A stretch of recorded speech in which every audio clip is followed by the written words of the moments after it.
Good morning and welcome to Rising. We have a perfectly adequate show for you today. We're neutral about it. Well, actually, can I do something? Because my daughter said, can you please say hi, Kinsley, to me? Oh, go ahead. So, hi, Kinsley. Hi, Kinsley. I'll say hello as well. She really requested that. I couldn't do it last night. I was on the panel on the Hill on News Nation. You didn't want to hijack. I was like, that's not my show. Yeah, I'm not going to hijack the panel. But in this case, I knew Robby would be nice about it. Always happy to do that. Happy to accommodate. Okay, coming up on Rising, we'll, of course, discuss the government shutdown that inevitably happened and the president's beef with Congressman Hakeem Jeffries that stemmed from an AI video. Plus, Elon Musk says that he's building an alternative to Wikipedia over what he says is the platform's left-leaning bias. And Hollywood actors and organizations are sounding the alarm over a new competitor. That's an AI actress named Tilly Norwood. But first, of course, Robby, what's on your radar? Happy to get to it. Well, Teachers Union President Randi Weingarten is back on the media circuit, promoting her new book, which is called Why Fascists Fear Teachers. While she steadfastly maintains that her book is not classifying any specific person as a fascist, it's pretty clear she's talking about people who disagree with her politically or who disagree with the agenda of the teachers' unions. In other words, she's talking about me, and maybe she's talking about you. Weingarten does appear to believe that the American education system is under fascist occupation. She's even wearing a paperclip. Watch this. I mean, there is a reason why Putin said that wars are won by teachers. There is a reason why in Norway, when the Nazis took over Norway, that's why I'm wearing this paperclip. I wear two things now. The American flag, nobody can take patriotism away from me, and a paperclip. What did the teachers in Norway do when there was the Nazi occupation? They started wearing paperclips. Kids started wearing paperclips. Why? To bind people together as community. Education is power. Education is knowledge. Education overcomes the culture wars. I thought we all agreed that our political rhetoric was getting too unhinged, too overheated, too emotional, too exaggerated, and that it might be making desperate people do bad things. And now you're telling me that the nation's top educator wrote a book implicitly referring to her opponents as fascists?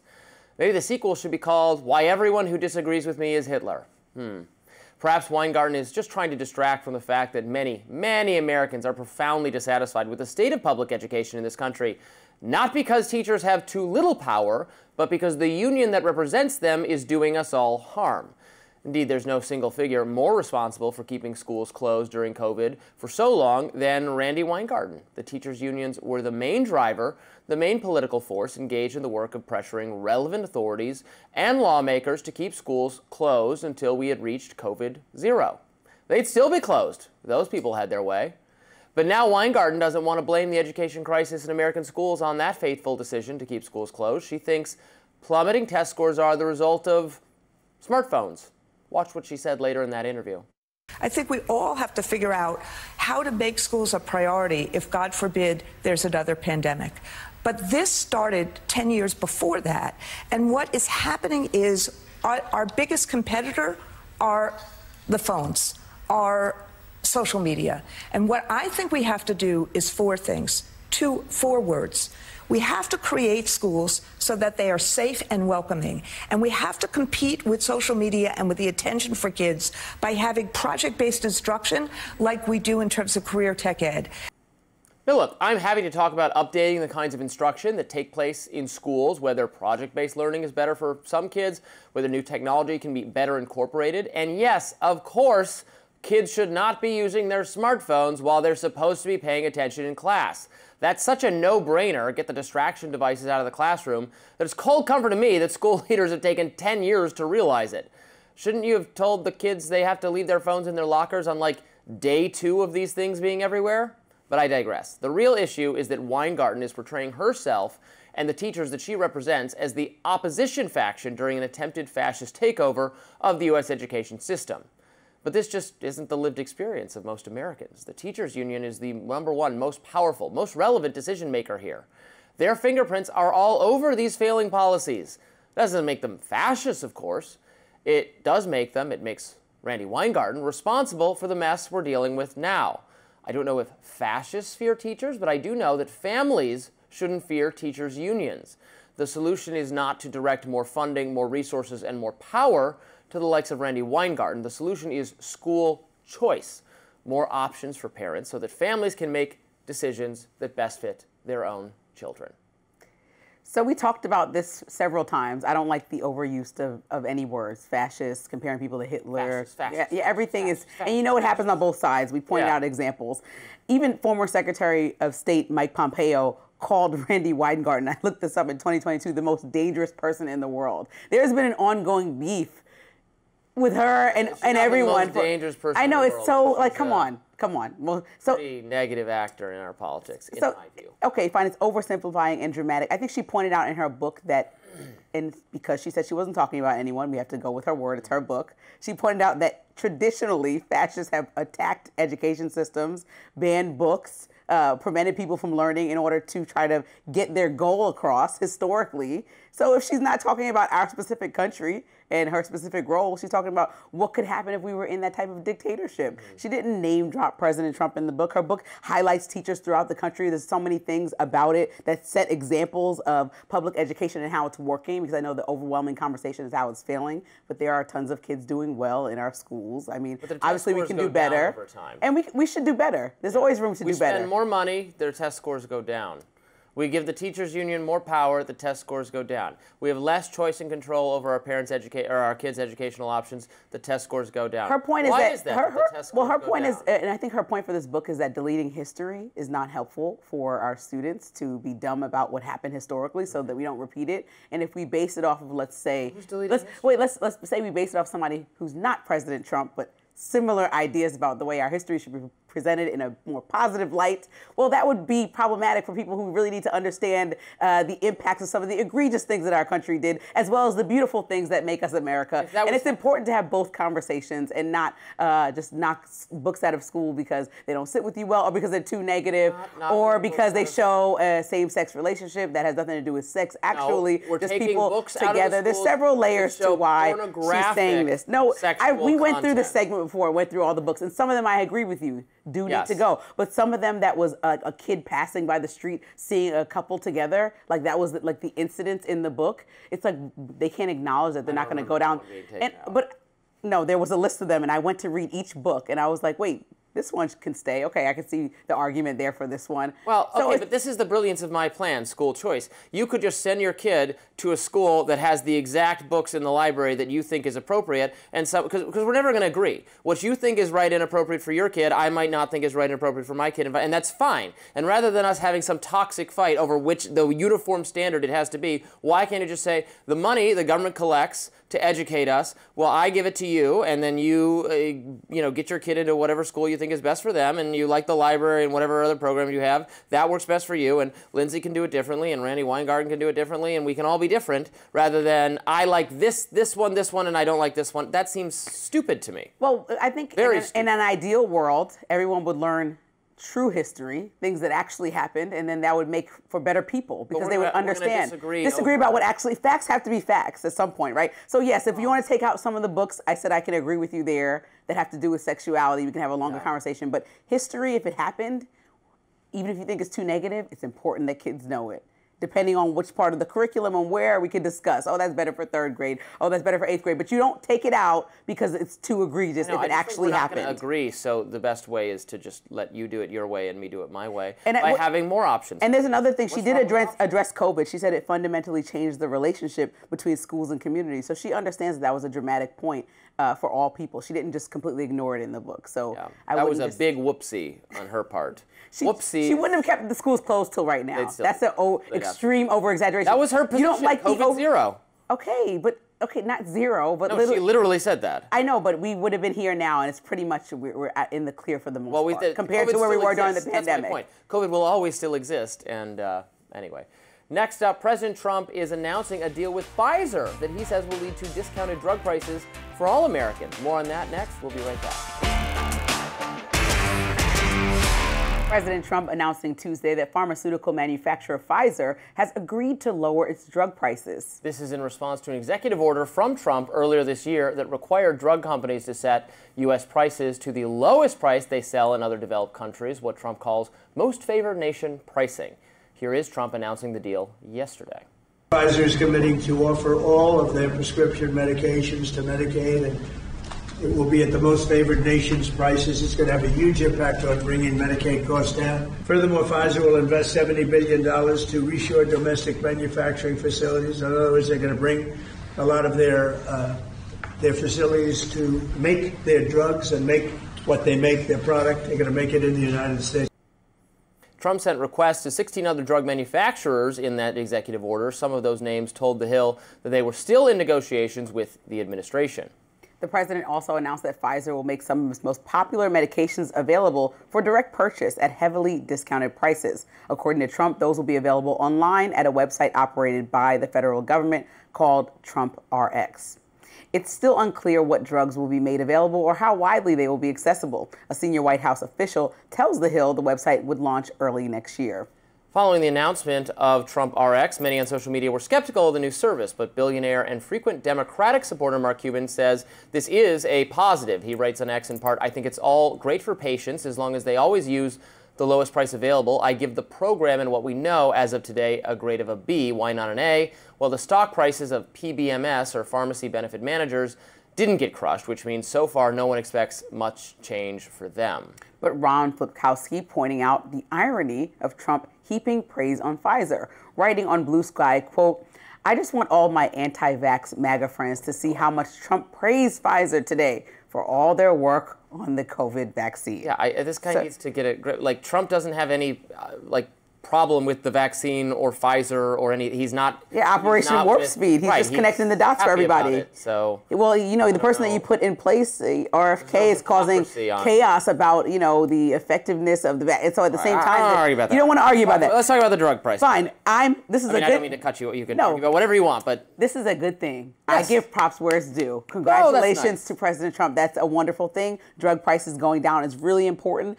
I think this includes the COVID-19 vaccine, which is why Ron Flipkowski's statement was relevant, but also it includes blood clot medication, which I know, people are on across the world. Which you need after you take the COVID vaccine. Just kidding, just kidding, just kidding. And, Pfizer is going to, specifically what I liked, is going to bring down the pricing to Medicaid patients, which is really important because those are some of the most vulnerable people in our population that need affordable prices, which Trump said he would dramatically lower specifically for Medicaid patients as well. But it's ironic that the big, beautiful bill is creating chaos for those same people on Medicaid and possibly cutting some people off from accessing Medicaid.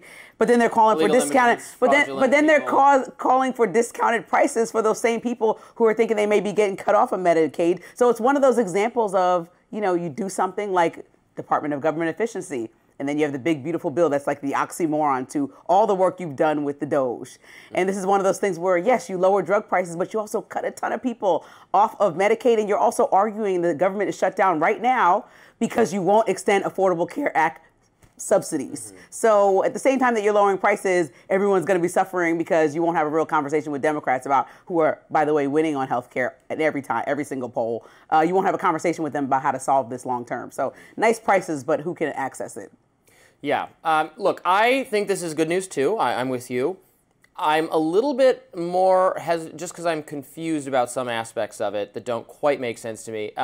If buying the drug directly from the company without an insurance kind of system is going to be cheaper, then why do we have an insurance system at all? The premise of an insurance system is that any one thing, if you think about car insurance, like your car gets totaled, it bankrupts you to fix it. So instead you pay on the, a monthly or, every other month or whatever fee, so that if something catastrophic happens to your car, it's paid for and you're just paying a fee because not everyone is going to have something catastrophic happen to their car, so it's mitigating that risk of you being wrecked on a single payment. If that's how it's working for drug pricing, I don't understand why we even have an insurance system if they can make it cheap enough, whereas you could just, buy it, I guess, with a prescription. It doesn't make sense. So that doesn't make sense to me, A. B, I've always said, and while I'm happy to have the government because the government is buying the drug, so they should negotiate for better prices with the drug companies. That's fine. That's not like violating my market principles. But if the problem is the drug costs less money when it's sold in other countries, this problem can be easily fixed by ending the FDA regulation that we cannot import drugs from other countries. We could just have, you can have a global, in today's modern advanced world, we can have a modern economy that is a global economy. I mean, Amazon has mastered the art of shipping goods across vast distances. It would be trivially easy to just import drugs from wherever they're cheapest in the world. And then Pfizer would have to respond by equalizing the price across the globe. That could, again, that's a government regulation stands in that way because the government won't let you import drugs from other countries. Well, that was one of the things that stuck out to me as well about why they're same drugs are so much cheaper in different countries, and probably because the manufacturing is a shorter shipping distance. Yeah, I mean, like houses are cheaper in where I'm from or my family lives in rural Michigan. With drugs, it's kind of simple. Let's take like a pill form of drug. Okay, each pill costs 1 penny to make. Then what's the sale price? What income do you guys want to make off of the? Right. I think it should just be 1-to-1, right? Especially with a company like Pfizer that's shipping all over the globe. How much does this thing cost to make?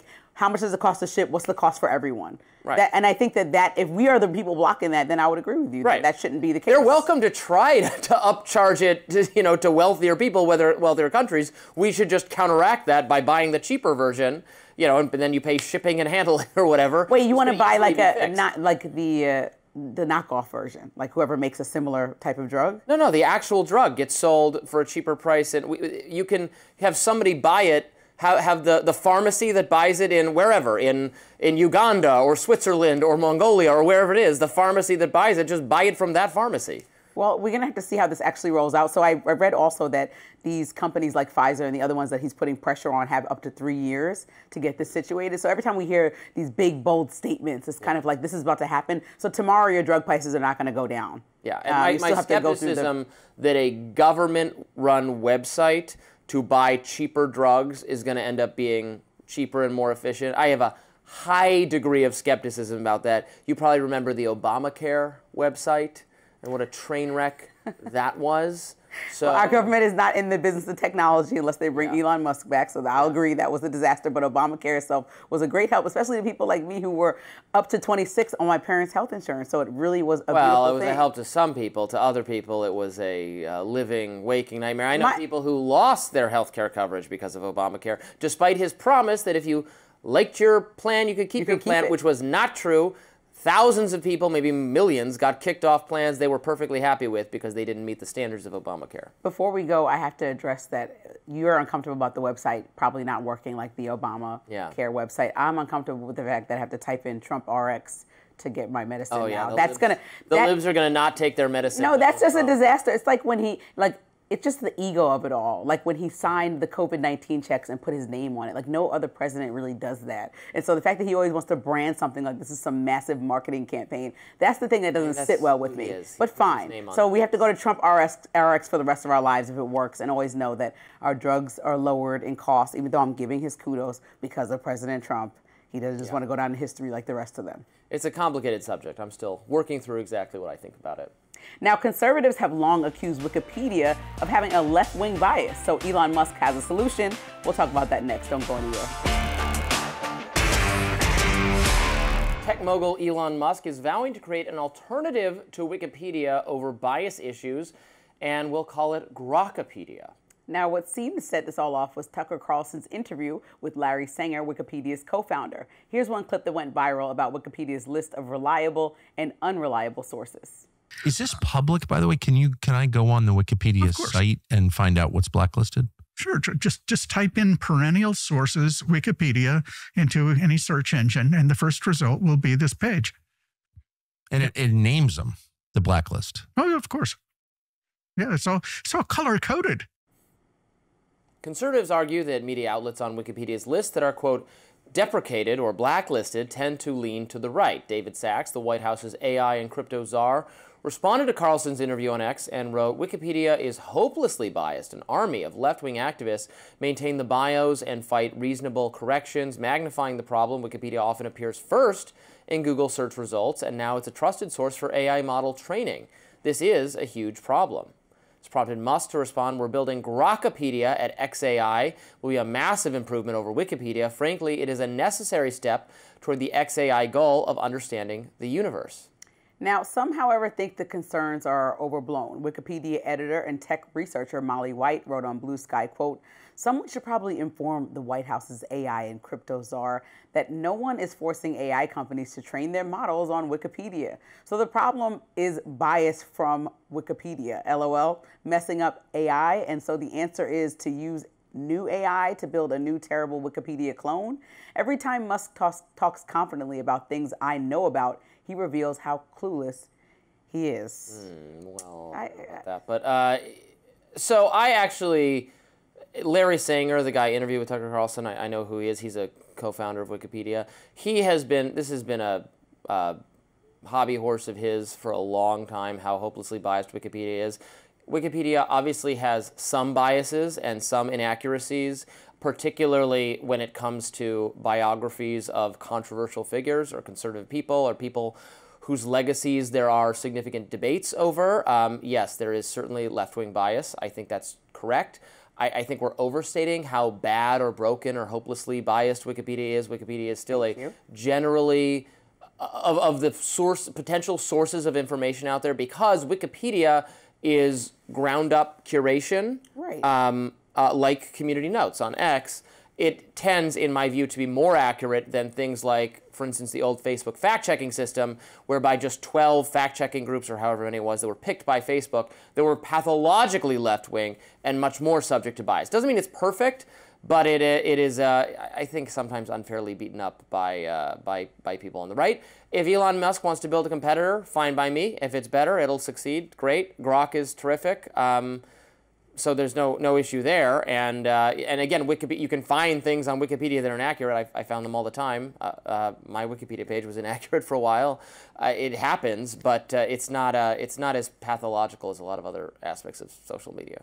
Yeah, I think with Wikipedia, what I notice often when I'm looking at topic up or a person is that when there's like a considered negative news about, like you said, debating a legacy, it'll always be in there. So it usually starts with like how they grew up. You know, there's like an order to the section. It's not like when they're a Republican, you start with the negativity. You just break down the bio. Sometimes, I mean, there's like a format to it, right? For the most part, there's an overall format that they usually follow. Whenever I'm looking at, because I have to look things up there and then go fact check them. And I think it's important that, since a lot of people do use that as a reliable resource, that they don't just take any website that's an opinion-based thing. So even if they look at our show, don't pull all the information from our arguments, right? We have to have soft language to describe left-wing people and harsh language to describe right-wing people. Like, I'd like to like when the New York Times calls, what's the Baghdadi, the ISIS head, he dies, and it's an austere religious scholar. Do you remember that? No, maybe that was the Post. I can't remember this Times. The Post. I think it was the Post.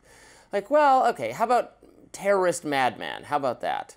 Or Assad Shakur is a convicted revolutionary instead of a murdering cop killer. Both things are true. She wasn't convicted of being a revolutionary. She is a revolutionary, though. That still is part of her legacy. Like you said, it would be nuanced. In the same way, so you would argue that they would include the fact that she was revolutionary, and based on your argument, we would include that, not just the negative stuff. Right. But I want to talk about... for a conservative person, it's like white nationalist adjacent figure or something. Where like, But usually Wikipedia starts with their name and then goes into their bio. I can't even get into my point, Robby, because we talked about Assad Shakur. Okay, we'll talk about this later, because I don't want to see this Grok thing come to life. Oh, dear. Next on Rising, I'll get to some of the sad irony around today's government shutdown in my lens. Stick around. Lindsey, what's in your lens today? Lots to discuss. So there's a sad irony in watching the federal government come to a grinding halt, not because of some unresolvable crisis, but because politics turned into a circus. So earlier this month, a shutdown wasn't inevitable, but President Donald Trump practically locked the door and threw away the key earlier this week on Monday night when he shared an AI deepfake video mocking his main negotiating partners, Democratic House Minority Leader Hakeem Jeffries and Senate Minority Leader Chuck Schumer. In the deepfake video, Trump shared Schumer sneers that, quote, nobody likes Democrats anymore because of, quote, all of our woke trans bleep, before falsely claiming Democrats want to give undocumented immigrants health care because the party needs, quote, new voters. Meanwhile, a silent Jeffries stands there in a sombrero and a handlebar mustache. Now, it's safe to say the video appears to be a reference to the misleading GOP claim that Democrats were threatening to shut down the government unless an agreement can be reached to fund health care for all undocumented people. But here's the truth. Undocumented immigrants are not eligible for most federally backed health care. Democrats aren't fighting for that. They're pushing to preserve Affordable Care Act subsidies that are about to expire, benefits that only apply to citizens and, quote, lawfully present immigrants. Republicans have been falsely spinning this into a debate about free health care for the undocumented. Jeffries clapped back on X with a statement that read, quote, "Bigotry will get you nowhere. Cancel the cuts, lower the costs, save health care. We are not backing down." Later, he turned the tables with a photo of Trump alongside Jeffrey Epstein and captioned simply, "This is real." Schumer, never one to mince words, fired his own shot at the president, saying, quote, "If you think your shutdown is a joke, it just proves what we know. You can't negotiate, you can only throw tantrums." The bitter stalemate over billions in ACA subsidies has now led to the first government funding lapse of Trump's second administration. And like every shutdown, it's really a game of chicken to see who blinks first and who takes the blame. Now, normally the side demanding concessions shoulders all the backlash, but this time, Republicans may be boxed in. A Strength in Numbers Verisight poll found that 34% of Americans would blame Republicans in Congress for a shutdown, compared to 23% who would blame Democrats. Another would blame 34% both sides equally.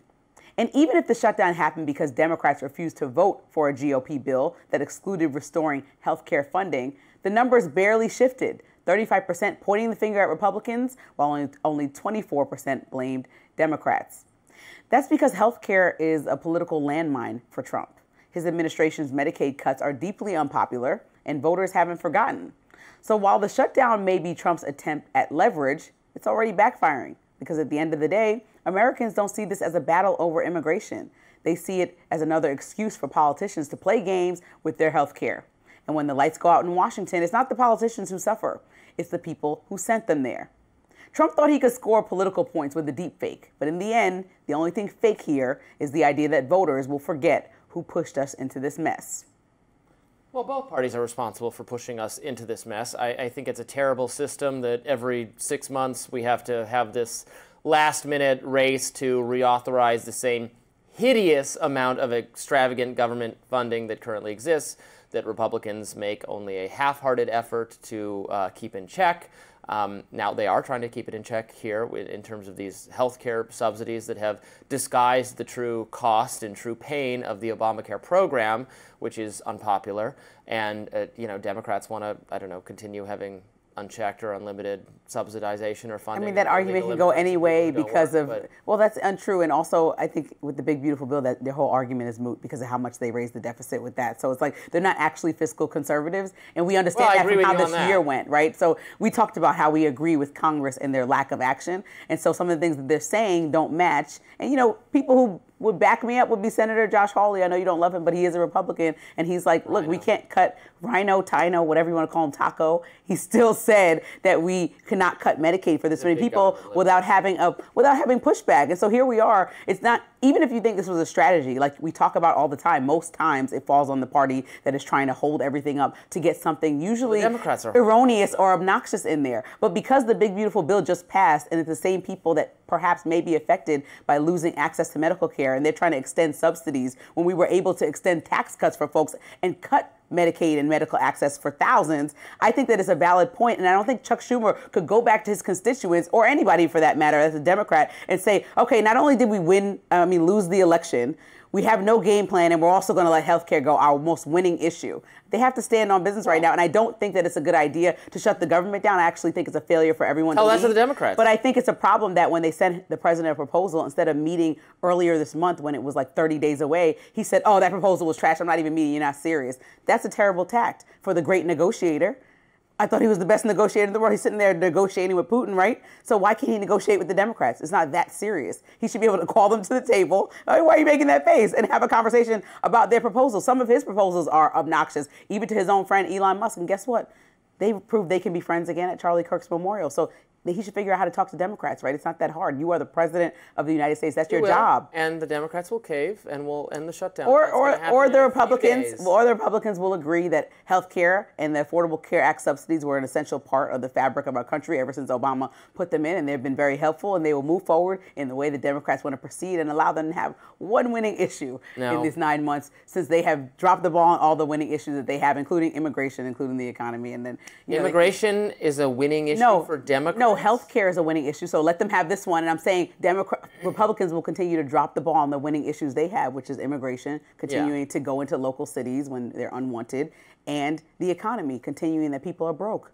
And so let Republicans just shoot themselves in the foot over this, but Democrats can move forward with. Most people agree put ACA subsidies that in place. The government is poorly running our healthcare system, and that we don't want healthcare benefits to go to illegal immigrants and paying for transgender surgeries or whatever other things the Republicans are going to talk about. That's popular. I'm sorry that Democrats don't understand. Yeah, the subsidies being extended are for lawful migrants, meaning people have full paperwork and they work here under the law. That's literally what the subsidies that they're trying to extend. So this whole argument is just phony baloney. That's what I'm trying to tell people. Like, they're trying to conflate every single thing.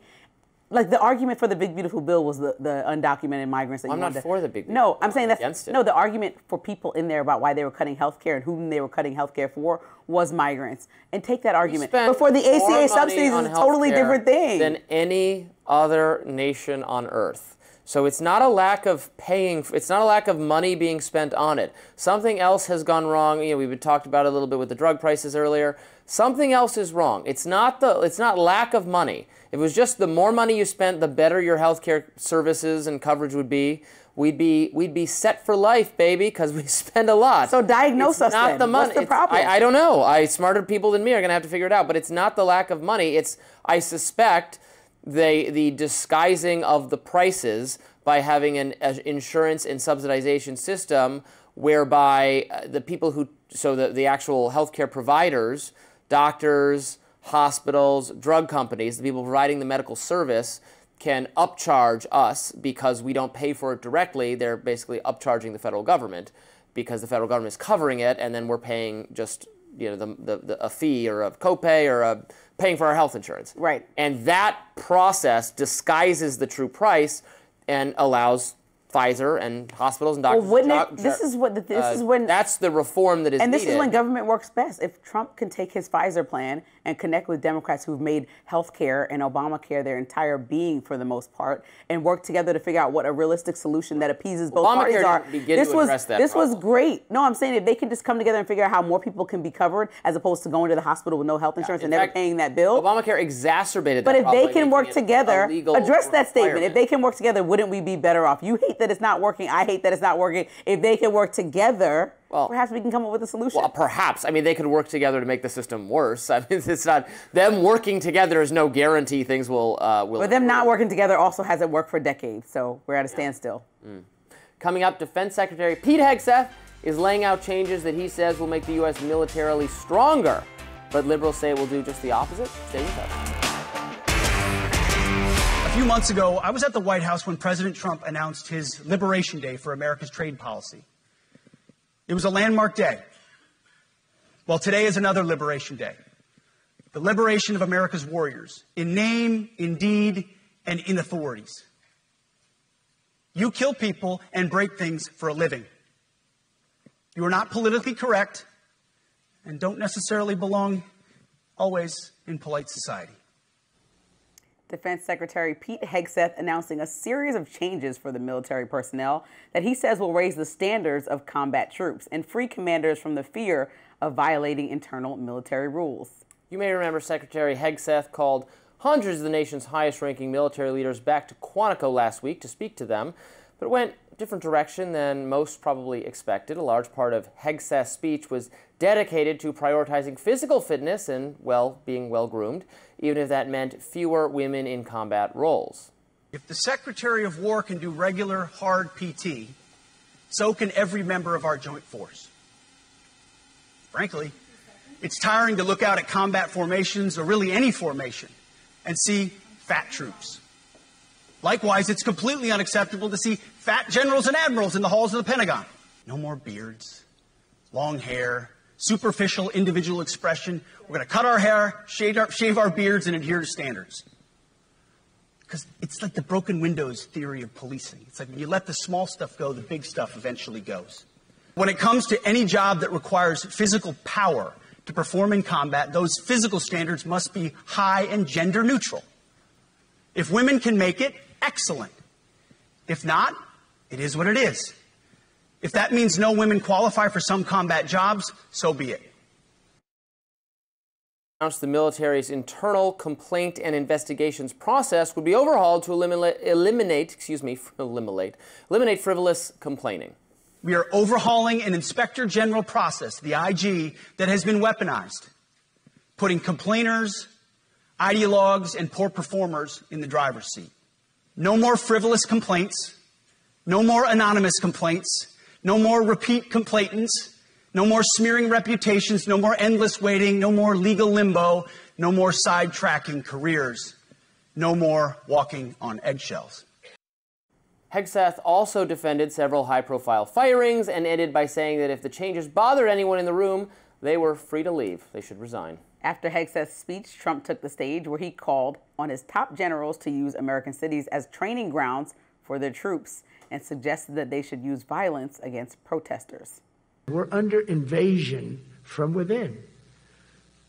No different than a foreign enemy, but more difficult in many ways because they don't wear uniforms. I told Pete we should use some of these dangerous cities as training grounds for our military, National Guard, but military, because we're going into Chicago very soon. That's a big city with an incompetent governor. People are standing there, their mouth is this far away from their mouth, and they're spitting at him, and they're screaming at him. And that soldier standing there, he wants to knock the hell out of the person, but he's not allowed to do anything. So they just stand there and they get abused. If it's okay with you, generals and admirals, I've taken that off. I say, they spit, we hit. Is that okay? Of course, reaction was swift following Hegseth and Trump's speeches. Independent journalist Aaron Rupar calling Trump's speech a, quote, major escalation in a post on Blue Sky, writing, quote, hard to imagine how anyone with a shred of dignity can keep serving after this, which of course is the point. Meantime, Don Lemon appearing on Dan Abrams' show yesterday, calling out Hegseth for railing against DEI in the military. In his definition and the Trump administration's definition of diversity, equity, and inclusion, Pete Hegseth is a DEI hire.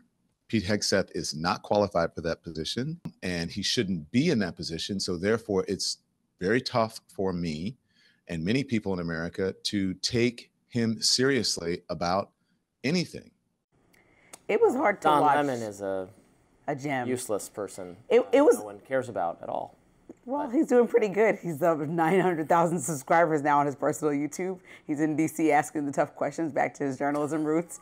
And he's having a good time doing it and growing his own media company. But irrelevant or not, 900,000 people agree that he's not. Separate from that, I think that this speech from Hegseth and Trump was incoherent, rambling, and just downright confusing. I think that the way that they attacked the military, it seemed more like a campaign rally and kind of... Attack the military? Yeah, get rid of your beards if you have hair. Like, some people grow their hair because it's a family thing. Some people, like, attacking the way you look, attacking women in that, saying, oh, get out of these roles. If you want to serve our country, you don't belong there. You're not fit enough. Saying it they just have very to be much was a condescending... standards and it was just a very much a condescending thing, especially attacking our country. President Trump called it a war from within. And so the fact that you're talking about Chicago and using it as a training ground to, I ought to hit them, like, this is very childish, and asking generals and people who actually lead major wars or are in position to be able to do that, to go have war within our country and within our major cities is kind of absurd. I think should be to any American to have our president standing up there and saying, yeah, practice here for what we do internationally.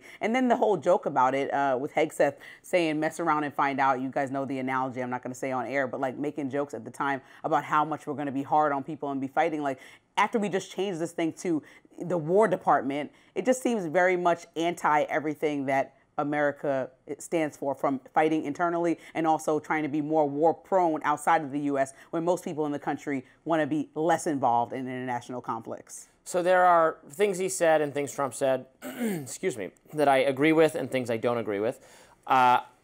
In terms of women in combat roles or trimming your beards, being in better shape, I support all of that. We should have the most effective fighting force that there is. The standards should be objective, exactly like Pete Hegseth said. If you can, are you ineffective with with a higher hair? Are you ineffective with a beard? They shave your head in the military. It's part of the ethos of it is you're not an individual. You're part of an elite fighting force, and so they discourage superficial individual expressions. You want to express yourself as an individual, the military might not be the right place for you. That's what he's saying. That's in keeping with military teaching and training. That's fine. I don't object to any of that. I think that's great. I think the emphasis on physical fitness is great. The holding generals to the same standard, great. All that good. What I like less is some of the rhetoric from Hegseth is a little bit of this kind of tough guy, I can do more push-ups than you sort of thing that I just find And I like to see him go through the obnoxious. training. He's like, oh, if I can do it. Well, he can do it. He's in good shape. Well, yeah, I see good shape. I like to see him He can do the Hegseth. You see him doing the pull-ups? You know what Don Lemon brought up was a good point. He's never been in military contact. I don't believe you. He's never been in a military situation at all, like as far as leadership. Hegseth? Yeah, Hegseth has never had an active military positioning. He doesn't like know how to go fight combat at war. I don't think that he actually has. I don't know exactly. He literally was a Fox News host. No, he was in the military prior to that. Okay, well, if he still has I the think same, he was in combat. I don't know exactly. Correct me if I'm wrong. No, he was in combat. Okay, fine. He was a combat veteran ages ago. So let's say he was. But his latest job was a Fox News host. So if he still has those same skills and it comes back to this position and he's seeing over 3.4 million personnel and for a military and leading them this erratically, I think that that would be uncomfortable to think that anybody who has that lack of experience or such a history of experience, but most recently you were a television host like you and I, telling people what they should do for the future of our country under an erratic leader who's telling people to punch people in Chicago. I think that's all a recipe for a disaster. I don't want to consider domestic crime to be a war like an invading force, because I think that gives the government too much leeway to misbehave, and there's just kind of a. So yeah, I agreed with parts of it. I disagreed with parts of it. I'm not sure it was necessary to bring the whole military here, but and we paid $6 million to do that. Standards for performance is fine. We're not going to make it so you only have to do 6 push-ups if you're overweight or different or female or whatever it is. It's just whoever can pass it can be in the military. And for combat roles. And do you agree that millions of dollars, I think last night it was estimated $6 million to bring the troops there to tell them cut your beards and shave your head and fight in Chicago? That was such a waste. No, the advice plus the $6 million to do it. You couldn't. Well, we could have done it on. Yeah, they could have done that in Zoom. That was a ridiculous show. That was a show for just. Fine, that was a campaign rally. I would have saved. I'm all about saving money, so we could have done it that way. A new AI actress is sparking outrage among actors in Hollywood. What they say about it devaluing their profession. We'll be right back after this.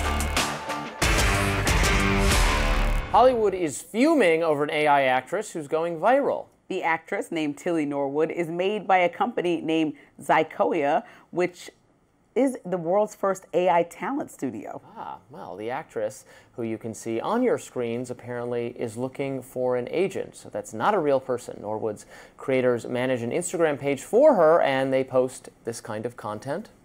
The Screen Actors Guild responded to the craze on Tuesday, writing in part, quote, "To be clear, Tilly Norwood is not an actor. It's a character generated by a computer program that was trained on the work of countless professional performers without permission or compensation.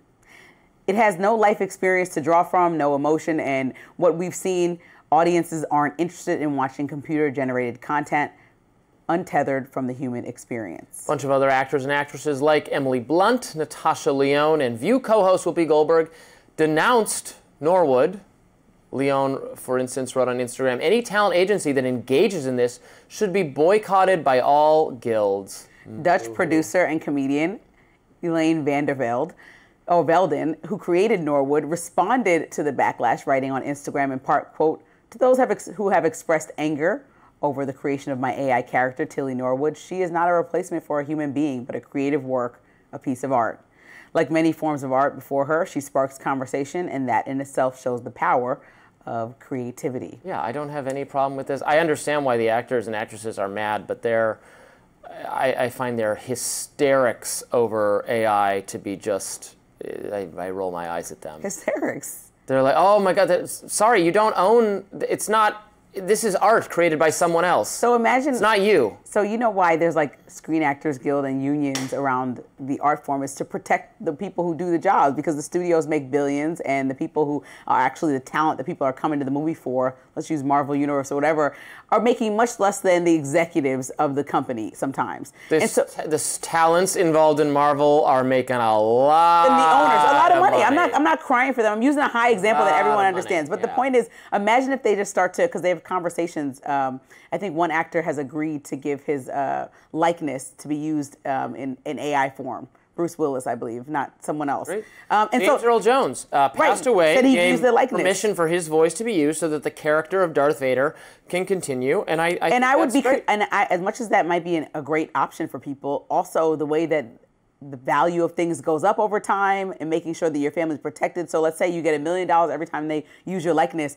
In 50 years, if they're still using James Earl Jones in The Lion King, I'm gonna need them to go past that million when it was 50 years ago, just because of inflation. Well, by then it could be in the public domain after, I don't know what the rules are, or if there are any. That's the scary thing when you think about for books, that goes in the public domain after 100 years. And then also with this AI character, if people are just thinking, I mean, the AI character looks pretty cool and real, but people are probably thinking like, oh, as soon as like an actor speaks up for themselves to be treated properly or paid, compensated well, now they're going to be like, oh, we're just going to replace you with the AI character. But that's just photos of her. I mean, she doesn't have. Yeah, I want to see her video actually move because then she would look fake. Well, no, there are some videos, I believe, guys. There are videos. Correct me if I'm wrong. And I haven't. Yeah, and I think that I can still tell the difference between. But come on, technologies are in the early stages. We talk about AI. The Pandora's box is open now. I think sooner or later it's going to look pretty realistic, and that's uncomfortable. Well, if it can replace real actors and we can't tell the difference, and it's just as good, then fine. Well, no, real actors, I know you don't believe in the drama of it all. Real actors draw off of emotions and real things, and when you create AI, just like with ChatGPT. Well, if it's not as good, then ChatGPT is aggregating news articles that are written by real people, aggregating information and putting together millions of different texts and words to create what they're spitting out for you. So technically, there's always been an argument like, oh, wait, should everybody get paid, like, let's say $1 for that you stole from to aggregate for Lindsey? They're taking a thought or idea that I put in the ethos and paint a picture of me, you didn't it. Steal anything from me. I don't own all likenesses of myself. Some of this copyright stuff goes, I'm like a copyright anarchist. It just goes too far and it stops innovation. If you can get, if you fraudulently misrepresent, if you make an AI composite of me and it's saying things and it's engaging in expression. Like President Trump did. Representing it like President Trump did with the sombrero. Obviously satire. No, if everything. It's not obviously you satire, always make an excuse for bad behavior and call it satire, but we can pause that. Let me finish my point real quickly. I will be if you can get a likeness to read the news and to debate with you and do it, and people can't tell the difference, and the company likes it just as much, and the viewers have no problem with it, I will be the first person to hang up my hat and ride off into the sunset, because you can't fight progress, can't fight it. It's coming. I think for now these things remain enhancements to our viewing, our artistic, cultural experience, not replacements yet, and everybody needs to. That does it for us, guys, on Rising Live. We'll talk about this a lot more. Look out for exclusive content on our YouTube coming your way today. Be sure to like, share, subscribe to all the Hills YouTube channel and content so you never miss anything while on the go. Check out our podcast as well. We'll be available wherever you listen. See you next time.